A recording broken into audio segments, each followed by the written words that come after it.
এই মুহূর্তে আমরা লক্ষ্য করছি সম্মানিত অতিথিবৃন্দরা মাঠে প্রবেশ করার জন্য প্রস্তুত রয়েছে। আমি আজকের খেলা সম্মানিত প্রধান অতিথি বাকলিয়া থানার সম্মানিত অফিসার ইনচার্জ জনাব ইখতিয়ার উদ্দিন স্যারকে অনুরোধ জানাবো ফিতা কেটে এই বাকলিয়া অগ্রসর বয়েজ ফুটবল টুর্নামেন্টের উদ্বোধন করার জন্য। সবাই জোরে একটি করতালি দিব প্লিজ।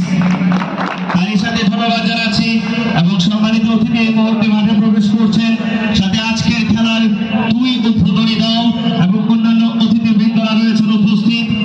আমি সকল অতিথিবৃন্দকে স্বাগত জানাচ্ছি, ধন্যবাদ।